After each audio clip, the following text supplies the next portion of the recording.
Assalamu alaikum warahmatullahi wabarakatuh. Innal hamdalillah nahmaduhu wa nasta'inuhu wa nastaghfiruh wa na'udzu billahi min shururi anfusina wa sayyiati a'malina. Man yahdihillahu fala mudilla lahu wa man yudlil fala hadiya lahu. Wa ashhadu an la ilaha illa Allah wahdahu la sharika lahu. وأشهد أن محمدا عبده ورسوله الذي أرسله الله بالحق بشيرا ونذيرا وداعيا إلى الله بإذنه وسراجا منيرا. أما بعد فإن خير الحديث كتاب الله وخير الهدي هدي محمد صلى الله عليه وسلم وشر الأمور محدثاتها وكل محدثة بدعة وكل بدعة ضلالة وكل ضلالة في النار. قال الله سبحانه وتعالى في كلامه المجيد: أعوذ بالله من الشيطان الرجيم وما كان لمؤمن ولا مؤمنة إذا قضى الله ورسوله أمرا أن يكون لهم الخيرة من أمرهم ومن يعص الله ورسوله فقد ضل ضلالا مبينا.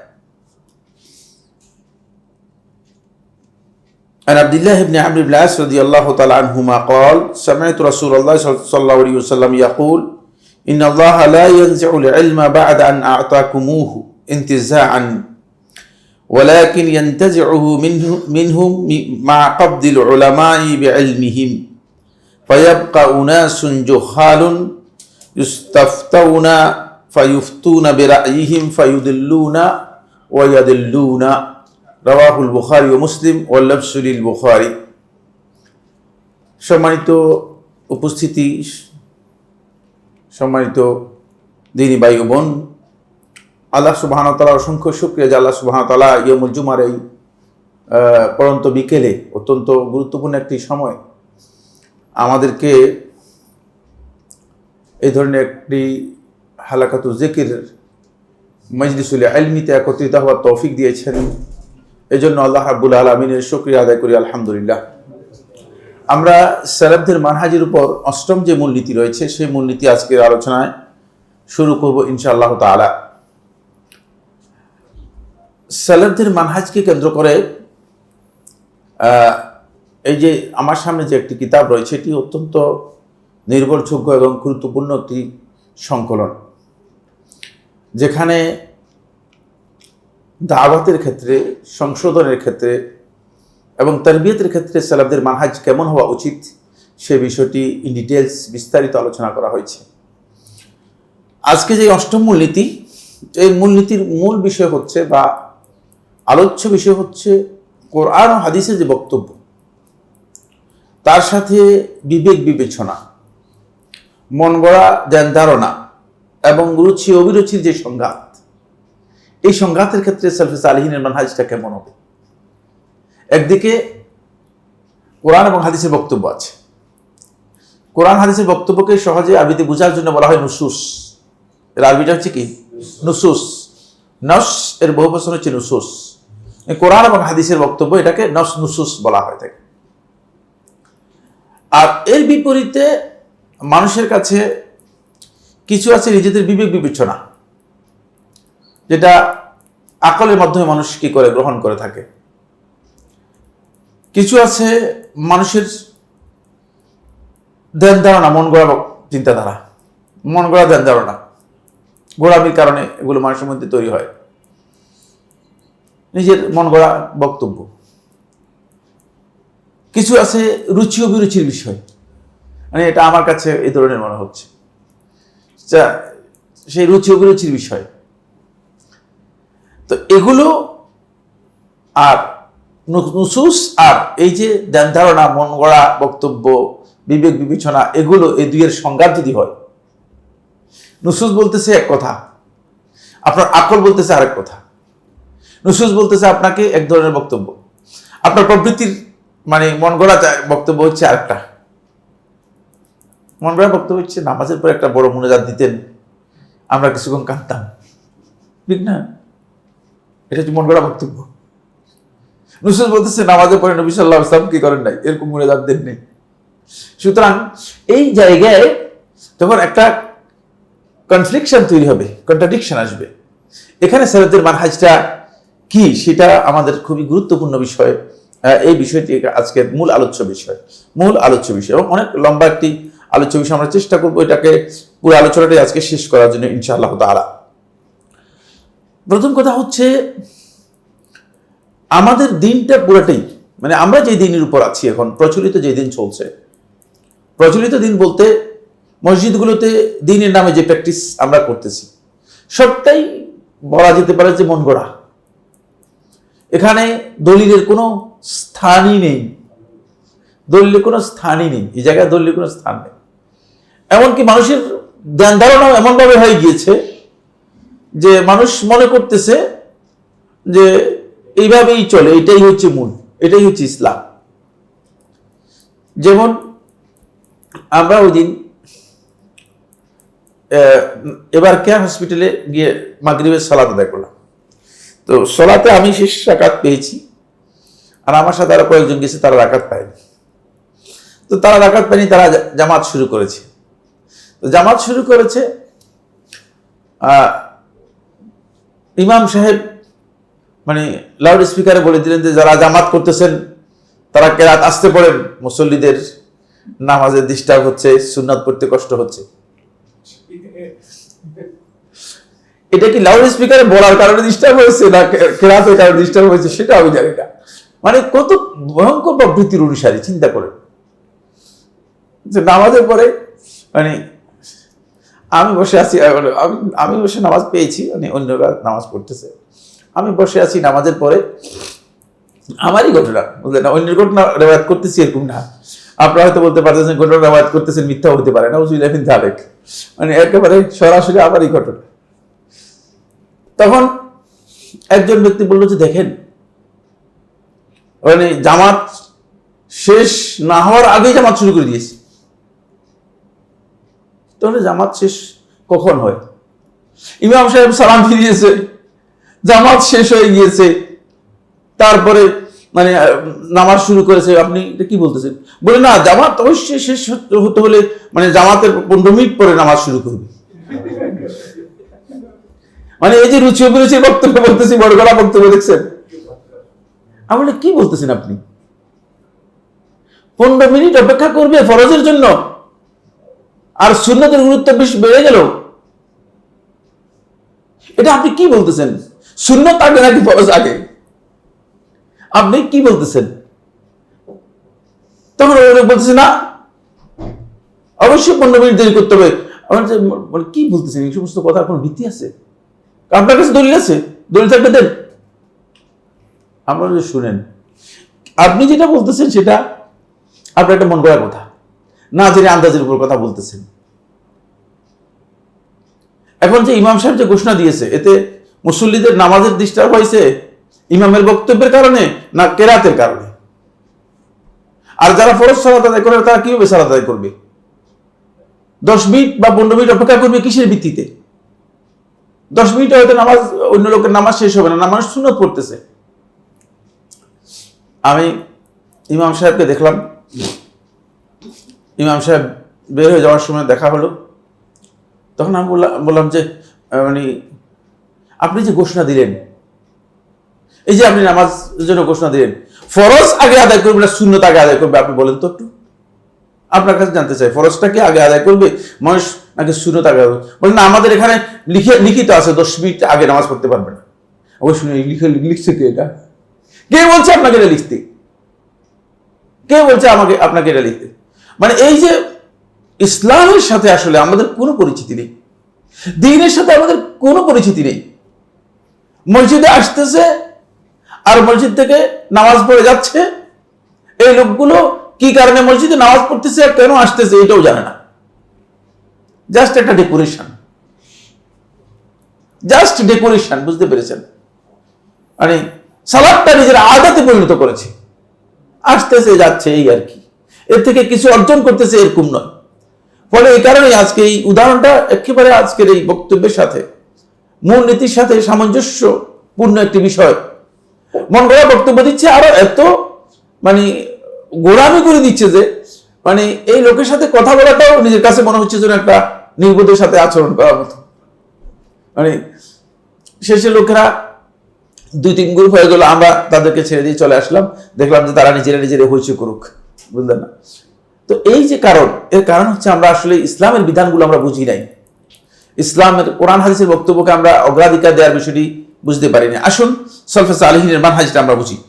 ইন্নাহুম লা ইউআরিদুনা নুসুসা বিউকুলিহিম, তারা কোরআন হাদিসের বক্তব্যকে তাদের নিজেদের বিবেক বিবেচনা দিয়ে কখনো কি করতেন না, লা ইউআরিদুনাহু, এটাকে সাংঘর্ষিক মনে করতেন না, বিবেক বিবেচনা দিয়ে বাদ দিতেন না, এর কথা মনে করতেন না যে না বিবেক দিয়ে এটা বাদ দেওয়া যেতে পারে।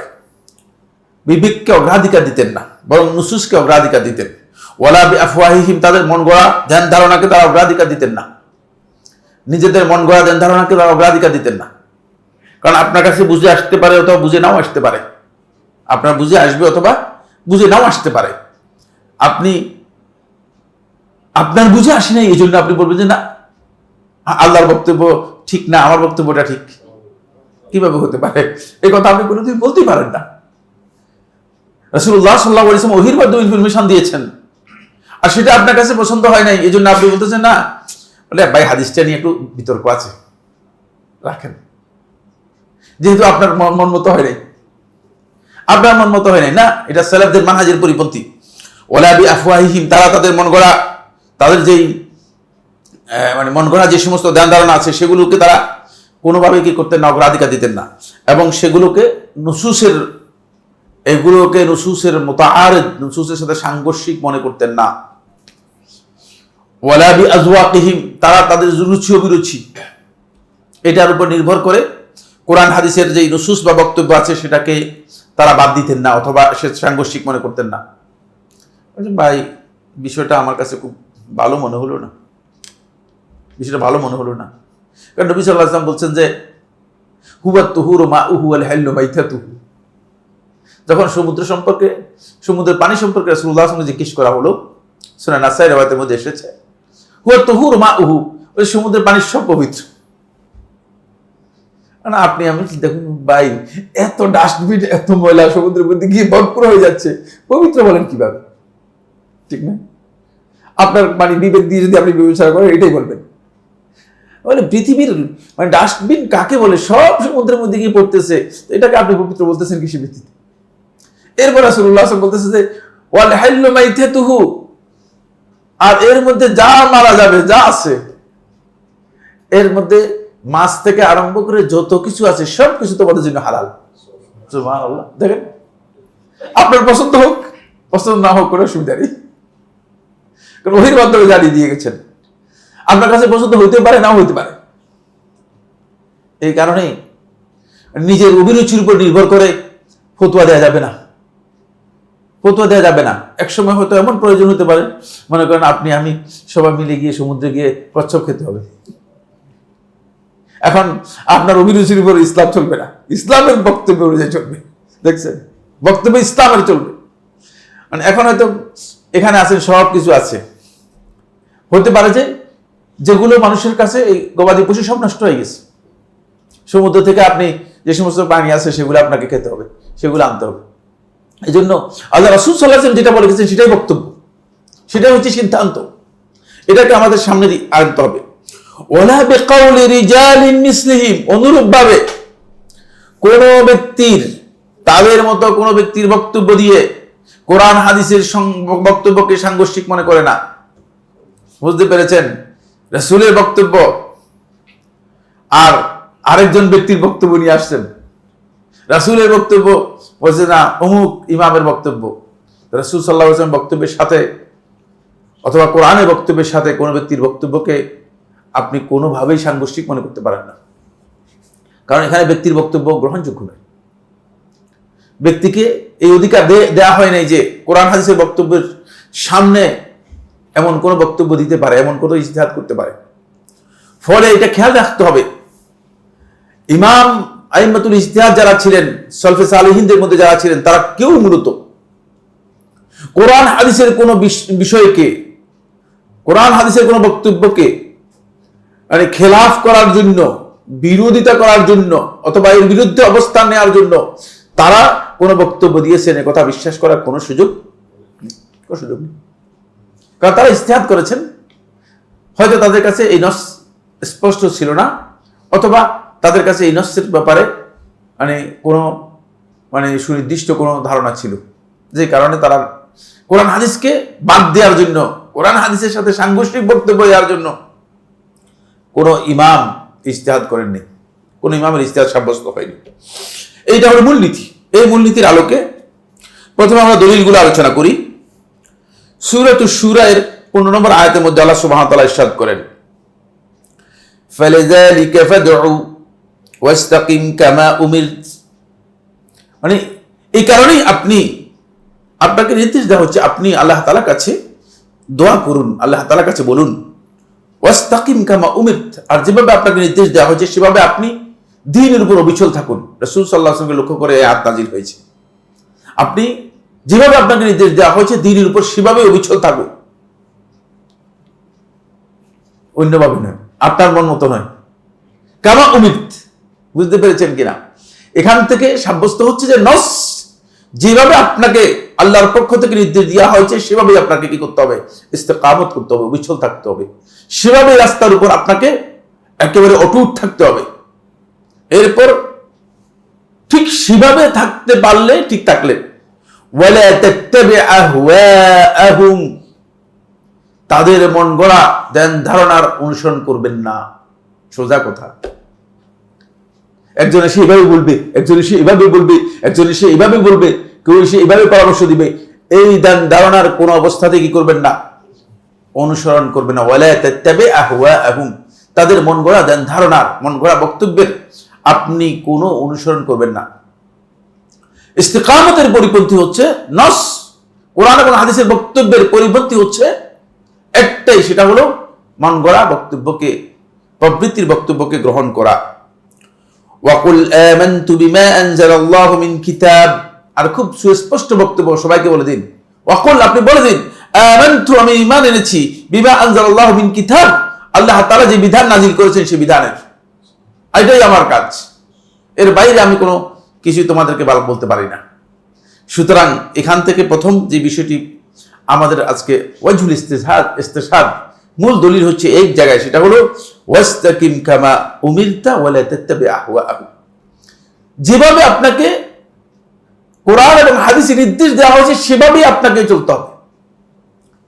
কোনো মন গড়া বক্তব্যের স্থান নেই এখানে, সেটা যতই ভালো হোক না কেন, যতই চটকদার হোক না কেন, যতই মজার হোক না কেন, কারণ কোরআন হাদিসের বক্তব্যের বাইরে যত বক্তব্য আছে এগুলোর মধ্যে বেশিরভাগ বক্তব্যের মধ্যেই চলচাতুরি রয়েছে, চালাকি আছে।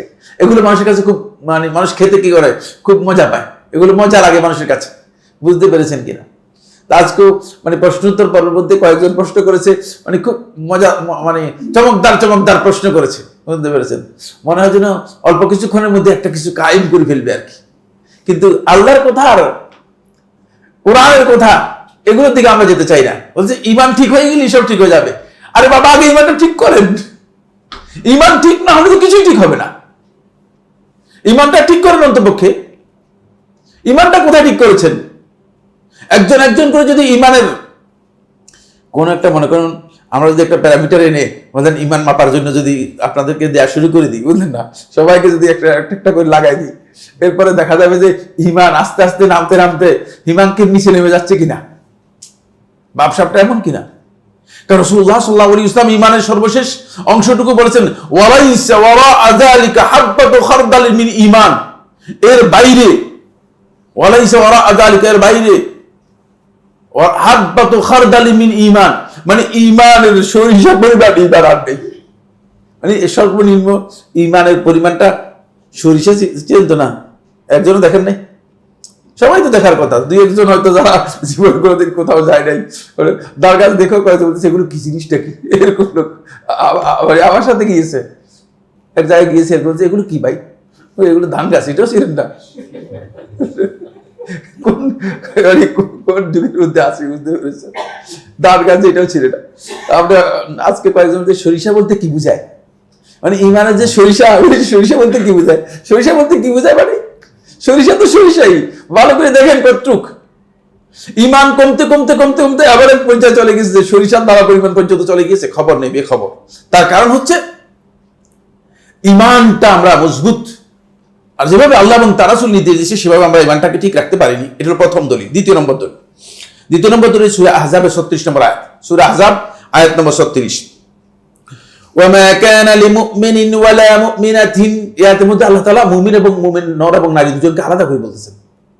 কারণ যেখানে নির্দেশটা আল্লাহর পক্ষ থেকে, খুব ভালো করে কারণ যেখানে নির্দেশটা আল্লাহর পক্ষ থেকে মানে এমন ভাবে কঠোর যে এই নির্দেশের মধ্যে মুমিন নর নারী অন্তর্ভুক্ত হওয়া সত্ত্বেও নারীদেরকে আলাদা করে উল্লেখ করেছে,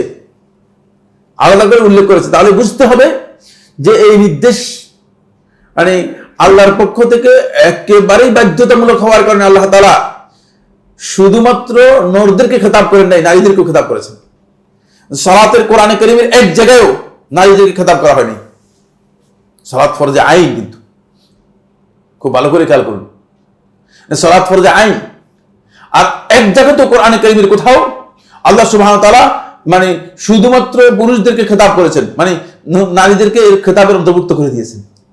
আকিমুস সালাহ ওয়া আতুজ যাকাত যেখানে বলেছেন যে, সেখানে যখন সালাতের মধ্যে বলে ওয়াল্লাযীনা হুম ফি সালাতিহিম খাশিউন ওয়াল্লাযীনা হুম ফি সালাতিহিম আলা সালাতিহিম দাঈমুন, এভাবে কোরআনে কারীমের মধ্যে আল্লাহ তাআলা পুরুষদের কথা বলেছেন, কারণ পুরুষদের সাথে সংযুক্ত করে দিয়েছে নারীদেরকে।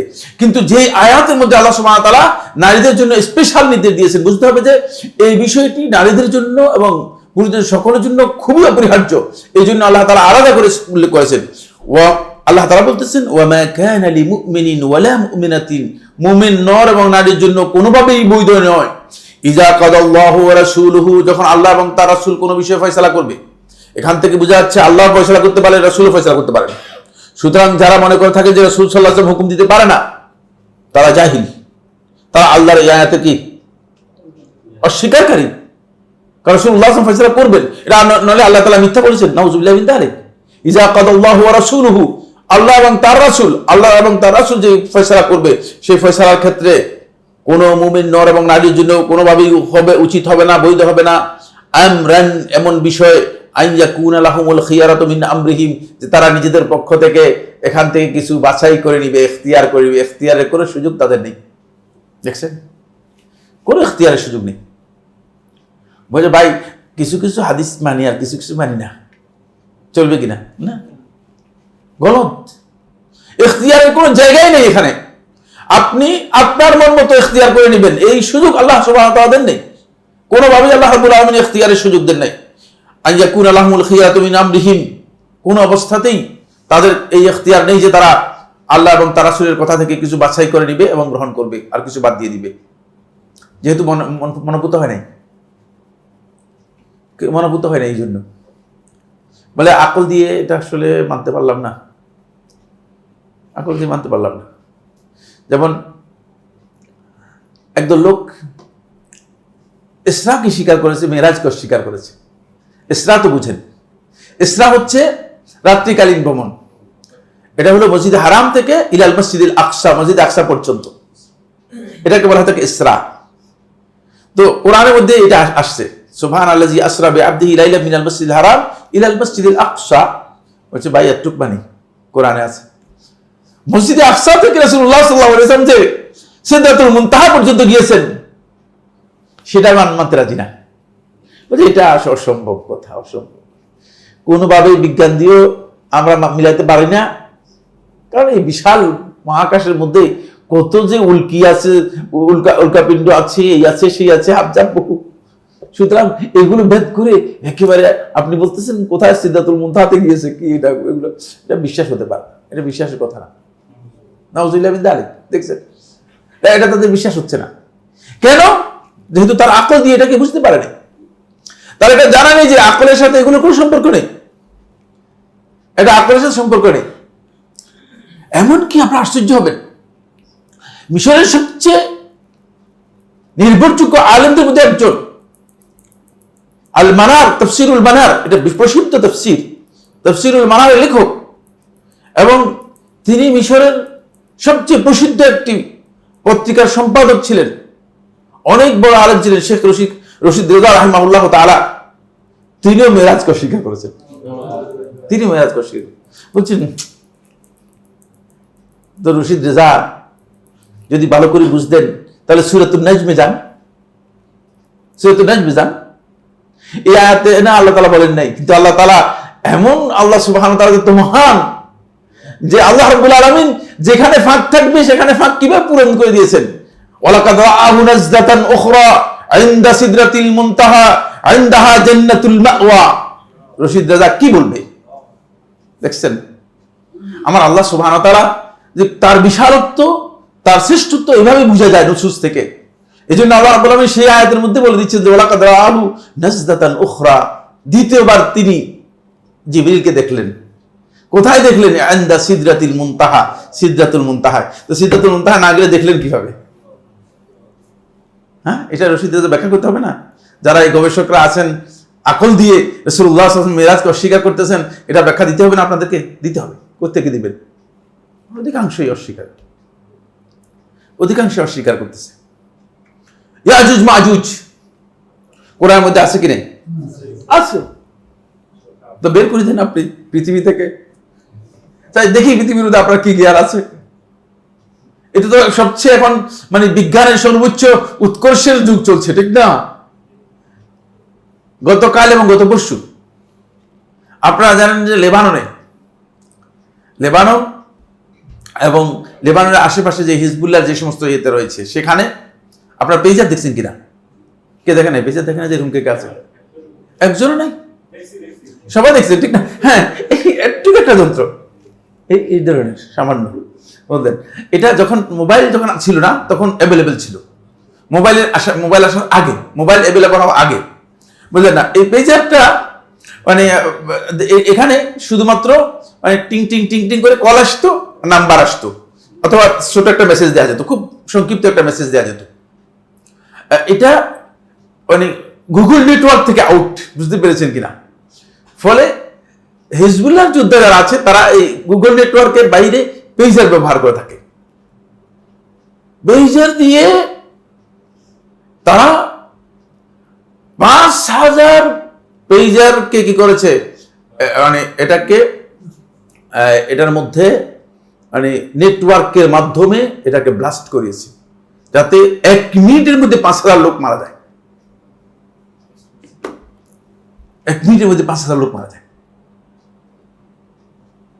এবং আপনারা নিশ্চয়ই দেখেছেন, খবরের মধ্যে দেখেছেন যে এর মধ্যে প্রচুর লোক আহত হয়েছে, মারাও গিয়েছে অসংখ্য। সে সংখ্যা কিন্তু মানে যথাযথ আসেনি, ইন্টারন্যাশনাল মিডিয়াগুলোতে সংখ্যাও যথাযথ আসেনি। সবগুলো পেজার তারা মানে নেটওয়ার্কের মাধ্যমে কি করে দিয়েছে, ব্লাস্ট করে দিয়েছে, একসাথে ব্লাস্ট করে দিয়েছে। এগুলো ব্যবহার করতে যারা যোদ্ধা যারা আছে, যাতে করে যোদ্ধাদের লোকেট করা না যায়। কারণ গুগল লোকেট তো আমাকে এখন গুগল ইচ্ছা করলে যে কোনো সময় আমাকে বলতে, আমি এখানে আছি এবং আমাকে এখানেই তারা সরাসরি কি করতে পারবে, ড্রোন হামলা করতে পারবে, বের করে ফেলতে পারবে। আর মানে ওই পেজার দিয়ে এটা করতে পারে না। পেজার ব্যবহার করে, পেজার দিয়ে এভাবে মানে আঘাত এনেছে। দেখেন, চিন্তা করেন, এই যে মানে মানুষগুলো বিজ্ঞানের এই বিশাল উন্নতির এই যুগে, যেখানে মানে অনেক দূর থেকে পেজার দিয়ে মানুষদেরকে কি করতেছে, হত্যা করে ফেলতেছে। মুসলমানদেরকে হত্যা করে ফেলবে সামনে এইভাবে। আপনি মোবাইল নিয়ে খুবই আরামের মধ্যে আছেন, আমি আপনি খুব দিব্যি মনে করতেছি যে আমাদের অনেক কল্যাণ মানে মোবাইলের মাধ্যমে হয়ে গিয়েছে, বুঝতে না? ফেসবুক দিয়ে আমাদের নৈতিক অবক্ষয় হয়ে গিয়েছে।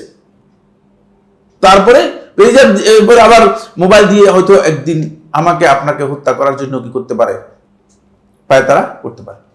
কারণ এটা একটা ডকুমেন্ট অলরেডি মানে এখন নগদ পাওয়া গিয়েছে। এর আগেও আপনারা জানেন যে মোবাইল এবং এর মাধ্যমে নেটওয়ার্কের মাধ্যমে হত্যা করা হয়েছে, একাধিক লোককে হত্যা করা হয়েছে। তো এই যে মানে এই যে এত বিজ্ঞানের এত উন্নতির যুগে আপনি বের করে দেন তো কোন কোন জায়গায় ইয়াজুজ মাজুজ রয়েছে? এরা পৃথিবীতে আছে না? অস্বীকার করবেন? কোরআনের মধ্যে রয়েছে। আকল দিয়ে অস্বীকার করেন? আল্লাহ তাআলা বক্তব্যকে আকল দিয়ে অস্বীকার করেন? আল্লাহ তাআলা কোরআনের মধ্যে বলে দিয়েছেন এরা পৃথিবীর মধ্যে আছে। তো আল্লাহ রাব্বুল আলামিন দিয়েছেন, কোরআনের মধ্যেই দিয়েছেন।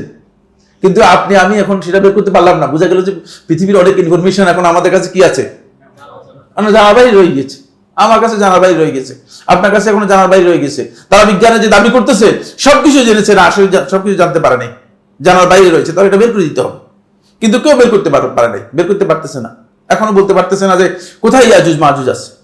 কিন্তু কোরআনের মধ্যে বলেছেন আল্লাহ সুবহানাহু ওয়া তাআলা অবশ্যই আছে, এবং ঈমানদার ব্যক্তি অবশ্যই এটাকে স্বীকার করতে হবে, স্বীকার করার সামান্যতম সুযোগ নেই। এখন যদি আপনাদের মধ্যে কেউ হয়তো বলতো যে ভাই হাদিসে যদি আসতো তাহলে তো বাদ দিতে পারতাম, হাদিস অস্বীকারীরা এই জায়গায় গিয়ে আটকা পড়ে গেছে। আমি হাদিস অস্বীকারীদের জন্য 15টা প্রশ্ন রেডি করেছি, যেগুলো কোরআন থেকে তারা কিয়ামত পর্যন্ত কি করতে পারবে না, অস্বীকার করতে পারবে না, প্রমাণও করতে পারবে না, অস্বীকার করতে পারবে না। তবে এটা একটা, ইয়াজুজ মাজুজকে বের করে দিতে পারবে না, অথচ পৃথিবীতেই আছে তারা। আল্লাহ তারা কোরআনের মধ্যে বলেছেন, সুতরাং প্রশ্নই আসে না, কোরআনের মধ্যে তারা বের করে দিবে। কোরআনকে অস্বীকার করুক, হ্যাঁ বলবে যে না আমরা একটা অর্থ। একদল লোক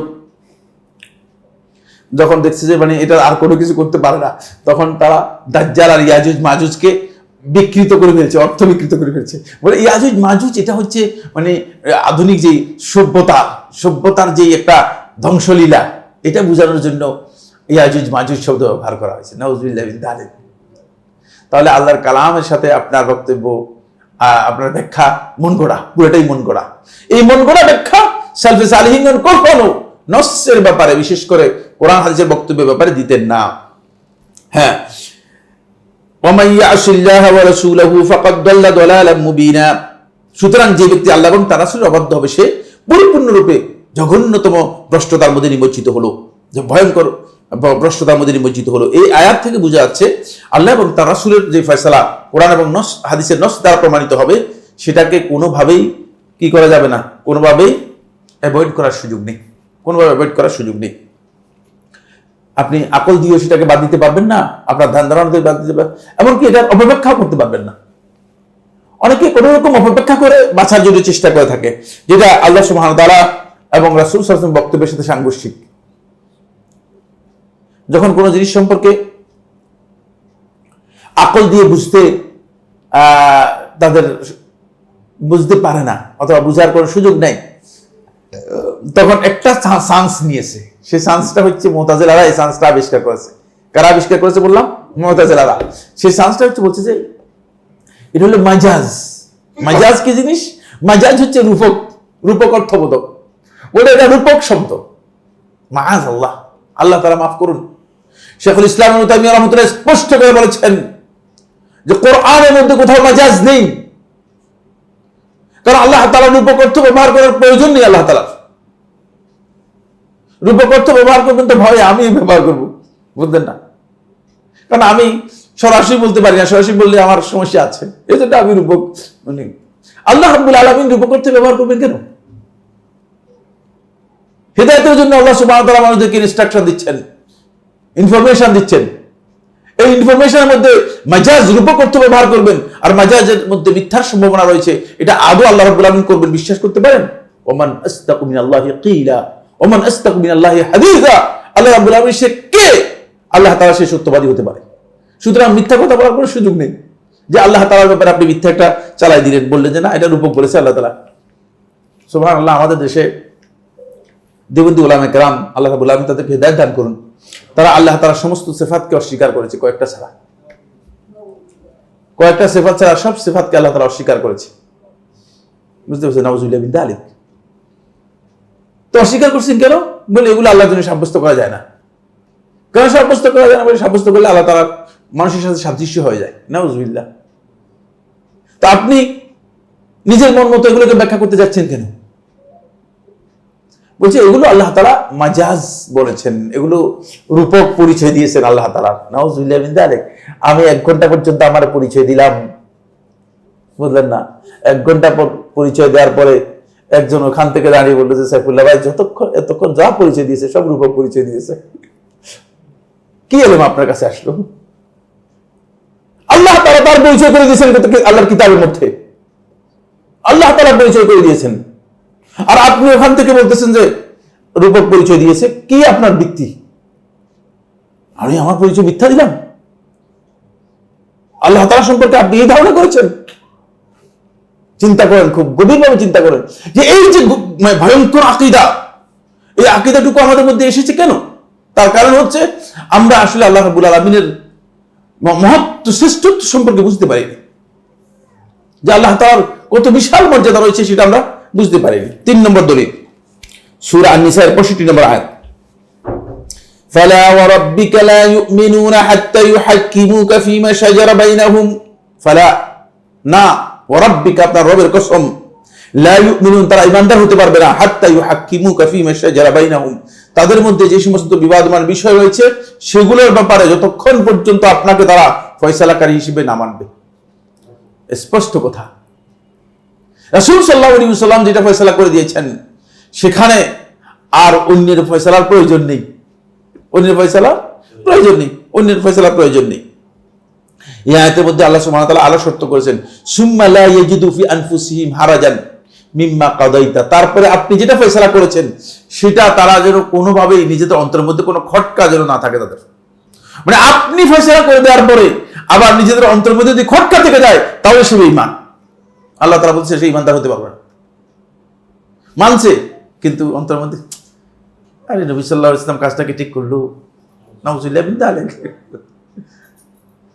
খবরদার, এটা নফসের ব্যাপারে একেবারে স্পষ্ট বক্তব্য।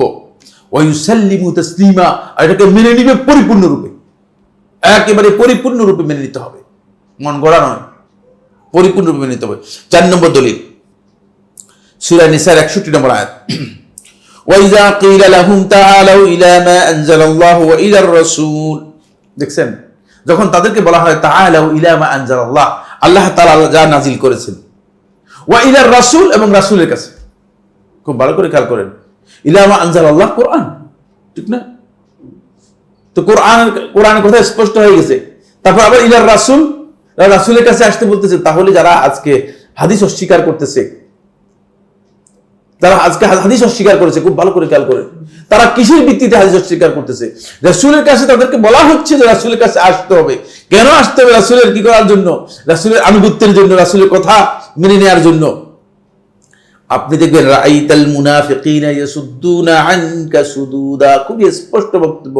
রাআইতাল মুনাফিকিন, আপনি মুনাফিকদেরকে দেখবেন, ইয়াসুদ্দুনা আনকা সুদুদা, তারা আপনার কাছ থেকে মানুষদেরকে সরিয়ে রাখার চেষ্টা করতেছে, সরানোর চেষ্টা করতেছে। এরা ঈমানদার নয়। এজন্য হাদিস অস্বীকারী ব্যক্তি সর্বপ্রথম হচ্ছে সবচেয়ে বড় মুনাফিক। এটা কোরআনে এই আয়াতের থেকে আল্লাহ তাআলা বলে দিয়েছেন যে মুনাফিকরা, এবং নুসুসকে জানার পরে অস্বীকারী ব্যক্তি মুনাফিক। নস কোরআন এবং হাদিসের বক্তব্য আপনার কাছে জেনেছেন, জানার পরে আপনি অস্বীকার করতেছেন, তাহলে আপনি মুনাফিক। জানছেন কিন্তু আমল করতে পারেন নাই, মুনাফিক। দেখছেন, আমল করতে পারেন নাই, হয়তো নিজের অক্ষমতার কারণে, দুর্বলতার কারণে, অলসতার কারণে, তাহলে আপনি মুনাফিক হবেন না। কিন্তু যখনই আপনি বলবেন যে না জানছি কিন্তু অস্বীকার করলাম, না মানবো না, এটা মানা যায় না, কেমনে বলেন আপনি? এটা মানা যায় কিনা, এটা মানা যায় কিনা, বুঝতে পেরেছেন? কারণ রাসূলুল্লাহ সাল্লাল্লাহু আলাইহি ওয়াসাল্লাম কাপড়ের মধ্যে যদি পায়খানা লেগে যায়, তাহলে যদি একবার ধরুন এটা পবিত্র হয়ে যাবে, একবার ধুলে কি হবে? বিল ইজমা পবিত্র হয়ে যাবে। যদি এর নাপাকি দূর হয়ে যায় তাহলে বিল ইজমা পবিত্র হয়ে যাবে। কাপড়ের মধ্যে পায়খানা লেগে গেছে, একবার ধুয়ে ফেলছেন, তাহলে কি হয়ে যাবে? পবিত্র হয়ে যাবে, পবিত্র হয়ে যাবে। আর যদি আপনার প্লেটের মধ্যে কুকুরে ছাপে, 7 বার ধুতে হবে, এবং 7ম বার, কোন কোন রাতের মধ্যে আছে 8ম বার, আপনাকে মাটি দিয়ে অথবা সাবান দিয়ে ভালো করে কি করতে হবে? ঘষে তারপরে দিত। দেখেন দেখেন ইসলাম, দেখেন এমন একটা অপবিত্র জিনিস লেগে গেল, আপনি একবার দিলে পবিত্র হয়ে গেল। আর কুকুরের লালা লেগে গিয়েছে, এটা আপনাকে 7 বার ধোয়ার পরে আবার বলতেছে যে আপনি মাটি দিয়ে ঘষে, তখনকার সময় তার সাবানের ব্যবস্থা ছিল না, পরে এটাকে মানে জীবাণুমুক্ত করার জন্য মাটি ব্যবহার করে রাসূল সাল্লাল্লাহু আলাইহি ওয়াসাল্লাম বলতেছে মাটি দিয়ে ঘষে তারপরে 8ম বার অথবা 7ম বার ধুইতে হবে, তারপর পবিত্র। দেখছেন, এবার বুঝেন? সুতরাং সবকিছু আকল দিয়ে কি হবে না, আকল দিয়ে বিচার করা যাবে না। আকল দিয়ে বিচার করতে গেলে বিপদ হয়ে যাবে, এই বিপদের জায়গাগুলো সামনে আসতেছে। এই জন্য আল্লাহ তাআলা বলছেন যে আল্লাহ এবং তার রাসূলের দিকে যখন ডাকা হয় তখনই তোমরা সেটাকে মেনে নেওয়ার জন্য আসবে, অন্য কথার দিকে যাওয়ার কোনো সুযোগ নেই। ফলে আব্দুল্লাহ ইবনে আমর রাদিয়াল্লাহু আনহু বর্ণনা করেন, তিনি বলেন, ইন্নাল্লাহা লা ইয়ানজুল ইলমা বা'দা আন আতাকুমুহা। আল্লাহ সুবহানাহু ওয়া তাআলা তোমাদেরকে ইলম দেওয়ার পরে, ইলম হচ্ছে এখানে ওহী, এই ওহী দেওয়ার পরে, আল্লাহ সুবহানাহু ওয়া তাআলা ইলম দেওয়ার পরে আল্লাহ তাআলা এটাকে ইন্তিজাআন একেবারে এভাবে উঠে নেবেন না, টান দিয়ে ছিনিয়ে উঠে নেবেন না। ওহীর এই জ্ঞানটা আল্লাহ সুবহানাহু ওয়া তাআলা মেহেরবানি করে আমাদেরকে দিয়েছেন, এটা এমনি টেনে দিয়ে উঠে নেবেন না। ওয়ালাকিন ইয়ান্তাজিউহু মিনহুম মা কাবদিল উলামা বিইলমিহিম, তাদের মধ্য থেকে আলেমদেরকে তাদের ইলম সহ উঠে নেওয়ার মাধ্যমে আস্তে আস্তে করে কি করবেন, উঠে নিয়ে যাবেন। আলেমদের স্থলাভিষিক্ত হওয়া খুব কঠিন। এই জন্য আলেমের মৃত্যু আসলে উম্মার জন্য একটা বড় ধরনের আঘাত, বড় ধরনের শূন্যতা, যে শূন্যতা পূরণ করা অত্যন্ত কঠিন। আমরা সেটা হাড়ে হাড়ে বুঝতে পারছি। মানে একজন আলেমের চলে যাওয়ার পরে এরপরে এই শূন্যতা পূরণ করার মতো জায়গা আর পাওয়া যাচ্ছে না, কারণ আল্লাহ সুবহানাহু ওয়া তাআলা এদেরকে মাধ্যমে কি করবেন, আস্তে আস্তে ইলমুল ফায়াবকা উনাসুন জুহাল, তারপর বেঁচে থাকবে কিছু সংখ্যক জাহেল মানুষ, ইস্তাফতাউনা, তাদেরকে ফতোয়া জিজ্ঞেস করা হবে, ফায়ুফতুরা, তারা ফতোয়া দিবে বিরাইহিম, আন্দাজে। এখন আপনি দেখবেন কিছু সংখ্যক লোক আছে, তাদেরকে তারা ফতোয়া দিচ্ছে, বললেন আমি দেখি কোনো পড়ালেখা নেই, আন্দাজের উপর, ধারণার উপর ফতোয়া দিয়ে দিচ্ছে, হালাল হারামের ফতোয়া দিয়ে দিচ্ছে। মিজান ভাই মানে সৌদি আরব থেকে টেলিফোন করছে যে একজন আমাদের মানে বলতেছে মদিনা ইউনিভার্সিটি পড়ে, যাই হোক করতে পারে, অসুবিধা নেই, কিন্তু ফতোয়ার জন্য একদিন ফতোয়া তো আসলে এক বিষয় না, ফতোয়া হচ্ছে জ্ঞানের বিষয়। মানে এমন এক মাসআলা দিয়ে দিয়েছে যে মাসআলা হয়তো হাজী সাহেবদের হজ নষ্ট করে ফেলার মতো অবস্থা, হাজী সাহেবদের হজ নষ্ট করার মতো অবস্থা। তো এই যে রায় অনুযায়ী, নিজের ধারণা অনুযায়ী ফতোয়া দিয়ে দিচ্ছে বেশিরভাগ লোকেই। সবার ধারণা হচ্ছে এই জায়গায় মনে করে থাকেন, বেশিরভাগ লোক এই কথা মনে করে থাকেন যে বলছে আমি কি কম জানি নাকি। আসলে নিজে যে জানা নেই, জ্ঞান নেই, এই বিষয়ে তাদের কিনে ধারণা নেই, ফলে আন্দাজের উপর ফতোয়া দিচ্ছেন। ফায়ুদিল্লুন, ফলে মানুষদেরকে পথভ্রষ্ট করছে, ফায়ুদিল্লুন, তারা নিজেরাও পথভ্রষ্ট হচ্ছে। সহিহ বুখারী হাদিস, বুখারী মুসলিমের মধ্যে এসেছে, এই লফজটা বুখারী থেকে নেওয়া হয়েছে। এখান থেকে বোঝা যাচ্ছে যে কোরআন এবং হাদিসের বাইরে যদি কেউ নিজের মন গড়া ফতোয়া দিয়ে থাকে, এটা ভ্রষ্টতার কারণ। আল্লাহ এবং তার রাসূলের বক্তব্যের সাথে এটি ভ্রষ্টতা, বিভ্রান্তি। এজন্য নিজের রায় অনুযায়ী ফতোয়া দেওয়ার কোনো বিধান ইসলামের মধ্যে রাখা হয়নি। এরপরের হাদিসটি মওকুফ, এটা একটা মওকুফ আসার আলী ইবনে আবি তালেব থেকে বর্ণিত হয়েছে। ইমাম আবু দাউদ রাহিমাহুল্লাহ তাআলা তার সুনানের মধ্যে বর্ণনা করেছেন 162 নম্বর হাদিস। আলী ইবনে আবি তালেব রাদিয়াল্লাহু তাআলা বর্ণনা করেন, তিনি বলেন, লাউ কানা আদ-দীনু বির-রায়, যদি দিনটা মানুষের বিবেক বিবেচনা অনুযায়ী হতো, লাকানা আসফারাল খুফফি, তাহলে মুজার নিচের অংশ, আওলা বিল মাস, এটা মসে করা যায় উপযুক্ত হতো, মিন আলাহু, উপর থেকে। দেখেন এত সুন্দর উদাহরণ দিয়েছে, মানে কিয়ামত পর্যন্ত মানুষের জন্য এটা খুব দরকার। মানে মুজা মসে করেন কোন জায়গায়? মুজা যারা মসে করে কোথায়? উপর দিয়ে মসে করে। স্বাভাবিক নিয়ম অনুযায়ী দিনের আকল বুঝায় যে আপনি মুজাটা মসে করবেন নিচের থেকে, কারণ নিচেই তো ময়লা লাগার কথা, ঠিক না? কিন্তু মুজা মসে করার পদ্ধতি হচ্ছে উপর দিয়ে। স্বাভাবিক নিয়ম অনুযায়ী মানে আপনি হাত যদি উজু করতে না পারেন অথবা গোসল করতে না পারেন, তাহলে আপনি যথাসম্ভব চেষ্টা করবেন যে হাত মুখ এগুলোকে অন্য কিছু দিয়ে পরিষ্কার করার জন্য, ঠিক না?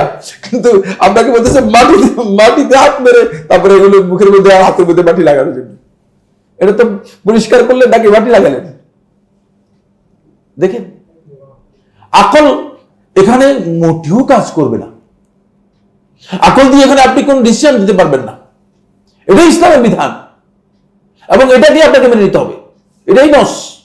তাই এই কারণে এই উদাহরণটুকু কিয়ামত পর্যন্ত, আলী ইবনে আবি তালেব রাদিয়াল্লাহু আনহু এই বক্তব্যটুকু কিয়ামত পর্যন্ত যারা রায় দিয়ে, শুধুমাত্র বিবেচনা দিয়ে, শুধুমাত্র আন্দাজ অনুমানের উপর ভিত্তি করে, ধারণার উপর ভিত্তি করে, কিয়াসের উপর ভিত্তি করে ফতোয়া দিয়ে থাকেন, তাদের ব্যাপারে স্পষ্ট বক্তব্য আলী ইবনে আবি তালেব রাদিয়াল্লাহু তাআলা দিয়ে গেলেন যে না, রায় দিয়ে শরিয়ার বিধান প্রযোজ্য হয় না, শরিয়ার বিধান দেওয়া যায় না। অবশ্যই জানতে হবে, ইলমের ভিত্তিতে হতে হবে, আন্দাজের উপর হবে না, কিয়াস করে বললে চলবে না, ধারণা করে বলে চলবে না। আগে যদি নস থাকে তাহলে সেই নসকে কি করতে হবে, অনুসরণ করবেন। নস না পেলে তাহলে আপনি কি করবেন, আপনি অন্যভাবে যাবেন। আসুন এরপরে আরেকটি হাদিস সহিহ বুখারী ও মুসলিমের মধ্যে এসেছে। এই হাদিসটি দুজন মহিলা ঝগড়া লেগে গিয়েছিল, ঝগড়ার হাদিস। আর আবি হুরায়রা রাদিয়াল্লাহু তাআলা আনহু, আবু হুরায়রা থেকে বর্ণিত, তিনি বলেন ক্বারা ইকতাতালাত ইমরাআতানি মিন হুযাইল, বনি হুযাইল গোত্রের দুই মহিলা নিজেরা ঝগড়া লাগলো। মহিলাদের কথা বর্ণনার মধ্যে এসেছে, মহিলারা ঝগড়া করলে ঝগড়াটা খারাপের দিকে চলে যায়। আর এই ঘটনাও সেদিকে ইঙ্গিত করেছে, বুঝতে পেরেছেন। ফারামাত ইহদাহুমাল উখরা বিহাজার, এক মহিলা আরেক মহিলাকে একটা পাথর মেরে দিয়েছে। পাথর মারছে, যে পাথর বেকায়দায় পড়ে গিয়েছে, পেটের মধ্যে পড়েছে। আর ওই মহিলার পেটের মধ্যে ছিল গর্ভবতী বাচ্চা। ফাকাতালাত হাওমা ফি বাতনিহা, তাকেও হত্যা করেছে এবং তার পেটে যে বাচ্চা আছে বাচ্চাকে হত্যা করেছে। কয়জনকে হত্যা করলো? দুইজনকে হত্যা করছে। পাথর মেরে দিয়েছে পেটের উপর, তাহলে সে মহিলা মারা গিয়েছে, মহিলার পেটে যে বাচ্চা আছে বাচ্চা মারা গিয়েছে। এখন ফাখতাসামু ইলা রাসূলিল্লাহ সাল্লাল্লাহু আলাইহি ওয়াসাল্লাম, আল্লাহ রাসূল সাল্লাল্লাহু আলাইহি ওয়াসাল্লামের কাছে এসে দুজনেই তারা আল্লাহ রাসূল সাল্লাল্লাহু আলাইহি ওয়াসাল্লামের কাছে এসে কি করলো, বাদী হলো, বিচারের জন্য আসলো। ফাকাদা রাসূলুল্লাহ সাল্লাল্লাহু আলাইহি ওয়াসাল্লাম, রাসূলুল্লাহ সাল্লাল্লাহু আলাইহি ওয়াসাল্লাম ফয়সালা করে দিলেন, আন্না দিয়াতা জানিনিহা গুররাতুন, রাসূলুল্লাহ সাল্লাল্লাহু আলাইহি ওয়াসাল্লাম বললেন তার যেই বাচ্চা, এই বাচ্চার দিয়াত হচ্ছে একটা গোলাম আজাদ করার পরিমাণ। সেটা গোলাম নর হোক নারী হোক, একটা গোলাম আজাদ করার পরিমাণ, এতটুকু পরিমাণ তাকে দিয়াত দিতে হবে। রাসূলুল্লাহ সাল্লাল্লাহু আলাইহি ওয়াসাল্লাম ফয়সালা করলেন। বাচ্চা কোথায়? বাচ্চা তো হয়ই নেই, ঠিক না? বাচ্চা তো দুনিয়াতেও আসে নাই। ওয়াকাদা বিদিয়াতিল মারআতি আলা আকিলাতিহা, আর মহিলার দিয়াত মানে মহিলার যে রক্তপণ, এই রক্তপণটা ফয়সালা করলেন আলা আকিলাতিহা, ওই হত্যাকারী যে মহিলা আছে ওই মহিলার যারা আকেলা আছে তাদের উপর। আকেলা হচ্ছে যারা তার নিকটবর্তী আত্মীয় রয়েছে, তারা নিকটবর্তী আত্মীয় কাকে, বাপ, ভাই, চাচা, চাচতো ভাই, এরা আদায় করতে হবে। আপনার কাছে কি মনে হয়? এগুলো অনেক গুরুত্বপূর্ণ বিষয়। যখন এই ধরনের হত্যাকাণ্ড হবে তখন দিয়াত আদায় করবে আকেলা যা আছে তারা। কারণ এই যে হত্যা করলো তাকে যে আপনারা হত্যা করা যে অপরাধ, এই জ্ঞান দিতে পারেন না, এই জন্য শাস্তিটা পরিশোধ করতে হবে কি আপনাদের, পরিশোধ করতে হবে আপনাদের। তাদের উপর রাসূল সাল্লাল্লাহু আলাইহি ওয়াসাল্লাম কি করলেন, এটা দিয়ে দিলেন। ওয়াওয়ারাসাহা ওয়ালাদাহা ওয়া মান মাআহুম, তার সাথে যারা ওয়ারিশ আছে, মানে যে মহিলাকে হত্যা করেছে তার দিয়াতের ওয়ারিশ বানিয়ে দিল ওই মাকতুল যে আছে, মানে যে মহিলাটা মারা গিয়েছে সেই মহিলার ওয়ারিশদেরকে রাসূল সাল্লাল্লাহু আলাইহি ওয়াসাল্লাম ওয়ারিশ বানিয়ে দিলেন, ওয়ালাদাহা, এবং তার সন্তানরাও কি করলেন, ওয়ারিশ বানিয়ে দিলেন। ফাকালা হামাল ইবনুন নাবিগাত আল হুযালি, হুযাইল গোত্রের একজন পণ্ডিত ছিল, একটু মানে লোকদের মধ্যে কিছু লোক থাকে না, একটু বেশি বেশি কথা বলে, বুদ্ধিমান ঠেকায়, এই ধরনের একজন বুদ্ধিমান ব্যক্তি ছিল হামাল ইবনে নাবিগা, তার নাম হচ্ছে হামাল ইবনে নাবিগা আল হুযালি রাদিয়াল্লাহু তাআলা আনহু, তিনিও সাহাবী ছিলেন। তিনি বলে, ইয়া রাসূলুল্লাহ, হে আল্লাহর রাসূল সাল্লাল্লাহু আলাইহি ওয়াসাল্লাম, কারণ বিবেক দিয়ে তো এই ফয়সালা মানে ভালো লাগতেছে না, কেমন, কাইফা উগরামু, কিভাবে আমাকে জরিমানা করা হবে, মাল্লা শারিব ওয়ালা আকাল, যে খায়ও নাই পানও করে নেই, ওয়ালা নাতাক ওয়ালা ইস্তাহাল, কথাও বলে নাই আওয়াজও করে নেই। বাপসাপটার মধ্যে বাড়ি রাসূল সাল্লাল্লাহু আলাইহি ওয়াসাল্লাম সামনে কবিতা পেশ করতেছে, একটু মানে করতেছে, কি ভান করতেছে, বনিতা দেখাচ্ছে যে কাইফা উগরাম, কিভাবে আমার জরিমানা হবে, এই বাচ্চার তো কোনো অস্তিত্বই নেই, খায়ও নাই পানও করে নেই, কথাও বলে নাই আওয়াজও করে নেই, কিচ্ছু না। তো এটার জন্য আমাদেরকে জরিমানা দিতে হবে। ফামিসলু যালিকা ইউতাল, এরকম কিছু তো মানে কোনো সময় এগুলোর জরিমানা হওয়ার কথা না, জরিমানা হওয়ার বিষয় না। এটাকে ইহুদার, এগুলো এমনি আপনি ক্ষমা করে দিতে পারেন।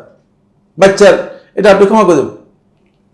রাসূলুল্লাহ সাল্লাল্লাহু আলাইহি ওয়াসাল্লাম তার বক্তব্য শুনলে রাসূলুল্লাহ সাল্লাল্লাহু আলাইহি ওয়াসাল্লাম তার দিকে তাকালেন। ফাকাল রাসূলুল্লাহ সাল্লাল্লাহু আলাইহি ওয়াসাল্লাম, আল্লাহ রাসূল সাল্লাল্লাহু আলাইহি ওয়াসাল্লাম তার দিকে তাকালেন, তাকে বললেন, ইন্নামা হাযা মিন ইখওয়ানিল কুহান। মানে মনে হচ্ছে যে না, বাপ সাপটা এমন যে গণক গণক বাপ মনে হয়েছে না, কারণ কথাটা বলছে যে কথাটা মানে মধ্যে এমন একটা মানে ছন্দ মিলে বলছে যে মানে মনে হয় যেন মানে নিজেকে ভাব দেখাচ্ছে যে মানে অনেক কিছু বুঝতেছে। বাপ টাপটা হচ্ছে এমন মনে হয় যেন মিন ইখওয়ানিল কুহান মিন আজলি সাজাইল্লাজি সাজা, যেই ছন্দ মিলে কথা বলছে। রাসূলুল্লাহ সাল্লাল্লাহু আলাইহি ওয়াসাল্লাম এই ছন্দ যখন দেখলো, ছন্দ শুনে রাসূলুল্লাহ সাল্লাল্লাহু আলাইহি ওয়াসাল্লাম বললেন যে এই লোকটা কি আসলে কি মানে মিন ইখওয়ানিল কুহান, সে কি গণকদের মধ্যে একজন, জ্যোতিষীদের মধ্যে একজন নাকি, এইভাবে বলতেছে। যে রাসূলুল্লাহ সাল্লাল্লাহু আলাইহি ওয়াসাল্লাম তার এই বক্তব্যকে আল্লাহ নবী সাল্লাল্লাহু আলাইহি ওয়াসাল্লাম অপছন্দ করলেন।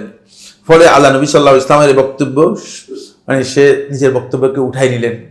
দেখলেন যে না, রাসূলুল্লাহ সাল্লাল্লাহু আলাইহি ওয়াসাল্লাম ফয়সালা করার পরে আর ফয়সালার কোনো সুযোগ নেই। এজন্য নুসুস যখন পাওয়া যাবে তখন সেটাকে আমার বিবেক অনুযায়ী, আমার বিবেচনা অনুযায়ী, আমার ধারণা অনুযায়ী সঠিক কিনা এটা কোনোভাবেই মূল্যায়ন করার সুযোগ আমাদের নেই, মূল্যায়ন করার আমাদের সুযোগ নেই। যদি বুঝে আসে ভালো, যদি বুঝে না আসে তাহলে অবশ্যই আমাকে নুসুসটাকে মেনে নিতে হবে, নুসুসকে কি করতে হবে, মেনে নিতে হবে। এই দিক থেকে ওলামায়ে কেরাম এই বিষয়কে বিশ্লেষণ করেছেন খুবই সুন্দরভাবে। শেখুল ইসলাম ইবনুল কাইয়্যিম রাহিমাহুল্লাহ তাআলা আস-সাওয়াইকুল মুরসালা এর ৩য় খণ্ডের 1051 নম্বর পৃষ্ঠায় এই বিষয়ে সুন্দর বক্তব্য দিয়েছেন। একদিকে কোরআন এবং হাদিসের বক্তব্য, আরেকদিকে বিবেক বিবেচনা, মন গড়া মন বক্তব্য, ধ্যান ধারণা, চিন্তাধারা, এবং একদিকে মানুষের রুচি অভিরুচি, আরেকদিকে ব্যক্তির বক্তব্য।